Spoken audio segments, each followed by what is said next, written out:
and my name is Hira, and welcome to this English country again. And English picture today said Dirty Bertie, Snow, and Kintis 34, some chapter 3, and the end of chapter 4. Okay, and one more time, start reading about it. Some Wayside School beneath the cloud of doom, and Kintis 34 at 156 pages, and the end of reading at 158 pages. Okay, and now, are you ready for these 2 books and 2 stories, and with some lots of fun characters? And now, here we go.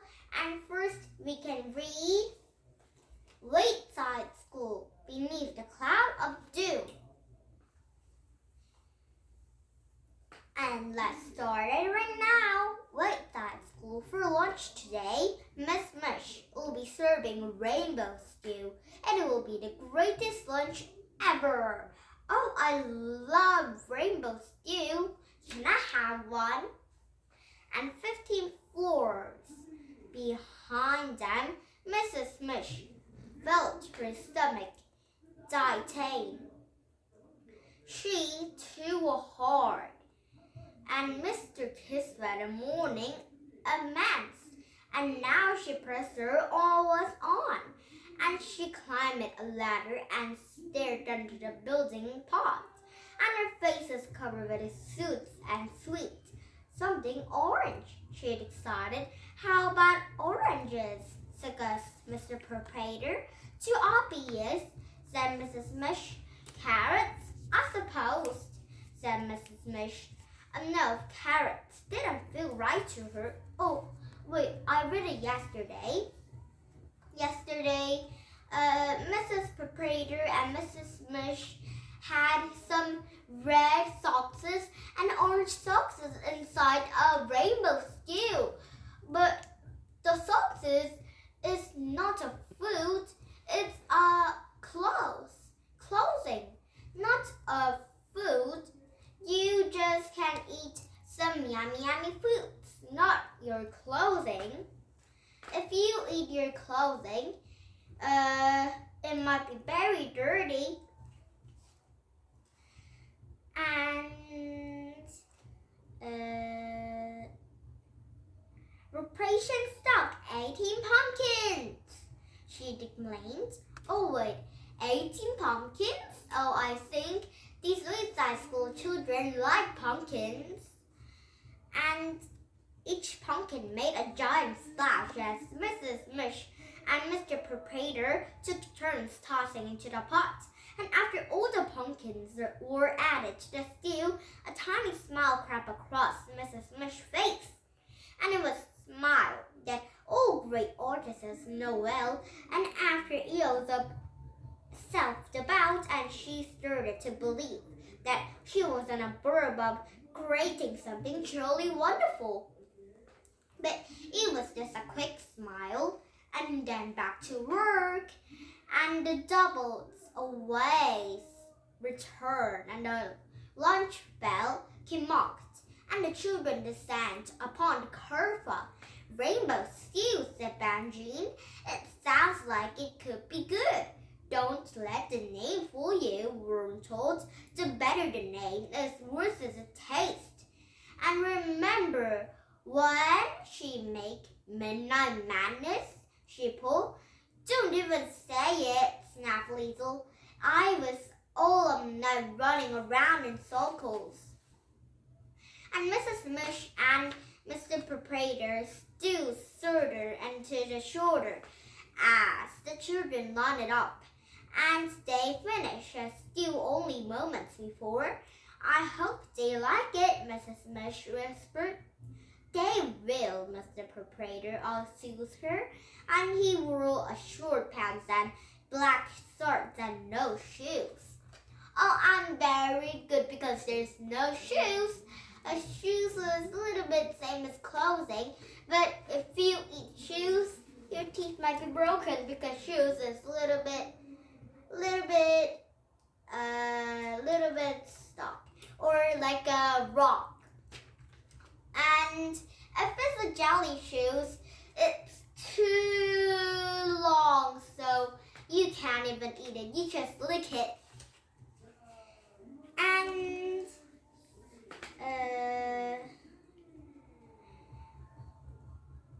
And they finish his stew only moments before. I hope they like it, Mrs. Mush whispered. Oh, of course they didn't like it, because there's some clothing inside. And that might be very, very, very big rainbow stew. And they will, Mr. Proprietor assured her, and he wore short pants and black shirts and no shoes. And Mrs. Mush, Mr. Proprietor didn't wear shoes? Oh, so that means his socks might be very, very dirty. And Mrs. Mush hoped he was right, but all her doubts had returned, and her apron and such, with loads of bright colors but rainbow stew, looked lumpy grated brown mud, and she didn't understand it. What had happened to all the colors? Oh, when the rainbow colors at all mix it's colored like brown, like a muddy puddle. And she didn't understand it. What's happened to all the colors? And Mirgila reached the front of the lawn, and Mrs. Mush scooped some rainbow stew into a bowl and handed it to her. Mrs. Mush, thank you, said Mirgila, always polite. Sorry, it was supposed to be a bit more colorful, explained Mrs. Mush. I don't know what went wrong. Joy was next. Sorry, Mrs. Mush said again, as she handed the bowl to Joy. Sorry, Ron, she said. Sorry, Dee Dee. Sorry, Joy. Sorry, John. Sorry. Because it's a rainbow stew, but now it's a brownie stew, and it's a muddy puddle stew. But the name of the stew is rainbow stew, but right now it's colored brown. And Allison and Rondell sat at one end of the long table. Are you going to eat it? Rondell asked Allison. I have a turkey in my pocket, said Allison. Maybe I will just eat that. And Rondell watched as Allison slowly removed an anchor peel in just one piece, and Dee Dee counted the points on her fork, and DJ startled his plastic fork during the gray mug. And well, here it goes, she announced it, and he spoke his fork into something soft. I could have been a vegetable, or maybe a piece of meat, or perhaps a pair of shoe. And he lowered his fork. Maybe later, he said. It looks delicious, and Kathy said announcedly, and she took a big spoon, and he bowed to his mouth and salad. Oh, then what happened? Let's just read it this one louder, okay? Yummy, she declared. What? Oh, wait. I know. Kathy was doing another way. And if it's not yummy, Kathy said, oh, yummy. But when it's yummy, then, oh, it's a little bit not yummy. Because it's changing.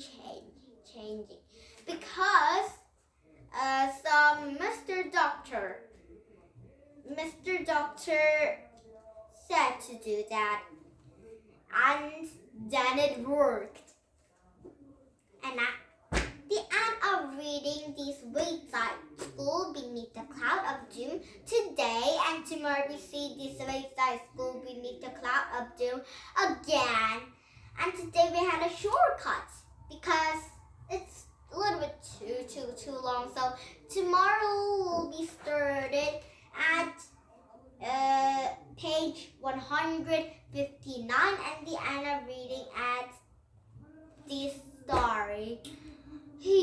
Okay, and now one more time, start up the reading about it. It's Dirty Birdie Snow. Chapter 3. By the time Bertie arrived, the hill was packed with the children. Screams and laughter rang out. Sleds whizzed down to steep slope, and Eugene and Darren were waiting for him, lightly throwing snowballs. "What keep you so long?" said Eugene. "And what do you call that?" asked Darren. "A sled," said Bertie. "I borrowed it from my gran, but where's your old one? If you remember, you helped it break it," said Bertie. "It's the best I could do," and Darren shook his head. "That's going to be a rubbish," she said. "It smells," said Eugene, holding his nose. And Bertie rolled his eyes. "Well, get your own sled if you're so fussy," he said. "And anyway, it's better than it looks." They tried to protect Ron, and it took both Darren and Eugene to launch as the sled with a Bertie on the board, and he ran it gently at first and gained a little speed and bumping and bouncing down the hill like an old pram. And Bertie shambled it off and rubbed it into the bottom, and it was even worse than he thought. "Oh, Bertie, Bertie!" And Bertie turned it round and groaned. That was all he needed. Angela nicely. And Angela lived next door to Bertie and was always telling everyone that he was her boyfriend. And she had her friends Lara and Mace with her. "Look, Bertie, we're making a snowman," she sang excitedly. "A very nice snowman." Oh, wait. Is that a Pinocchio? Her snowman's nose is a little bit too long, like a Pinocchio nose. And next page. The snowman had a flat, bumpy nobody has already tailored at Angela. It was stood at the foot of the slope and looking up the hill with its two cold eyes, and sleds whistled past on another side. "You can't put it there," said Bertie. "Why not?" said Angela. "It's on the way." "No, it's not." "Yes, it is. The sledding is here," said Bertie. "You'll have to move it." "You move," said Angela, sticking out her tongue. "It's our snowman, and we were here first." And Bertie struggled. "Okay, but don't say I didn't warn you." Zoom! And something streaked past them, and a blur to the speed. And Noah Nick slid in the hat on his speeder 2000 and got off. "Woohoo! See, Dad," he oofed. Dad was wanting. "We're making a snowman," cried Angela, and Nick groaned her. "Oh, look, it's Bertie with Grandma's sled," he jeered. "Haha," said Bertie. "Actually, it's a lot faster than it looks," and Nick smirked. "That old cray? And it's better than yours." "Oh, yeah?" Nick floated his arms. "Well, if you're so sure, let's have a race. First one to the bottom of the hill." "You are on," said Bertie, and Angela clapped their hands. "Goody! A race! I'll be the judge." And Bertie tramped up to the hill and dragging a sled behind him. "Oh, a sled race! It might be very, very fun." And he was already rushing. He kept his big mouth shut, and he flopped down in the snow beside Darren, and Eugene had told them in a bad news. "A race?" said Eugene. "Are you mad?" "He was showing up," said Bertie. "What else could I have done?" "But a race? You have seen a sled?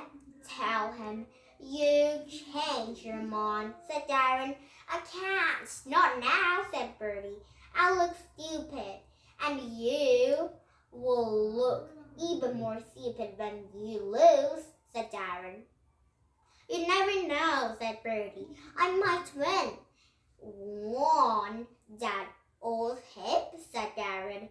You'd be faster in a wheelbarrow. And chapter 4 right now, and tomorrow we start for this chapter 4. And the Anna reading at Battle chapter 1, okay? And now, did you have fun? Here's English country comics, some spaghetti story, and some lots of fun characters will be seen tomorrow, okay? And now, please thumbs up my YouTube, and thank you for thumbs up my YouTube. And if you thumbs up my YouTube, tell everybody to thumbs up with yours world. And if you do that, I'll be your friend every time and every day, okay? And thank you for looking and listening every time and every day, or not. But thank you for coming to US English Country YouTube and seeing that. And now, bye for now. Have a nice day. Bye!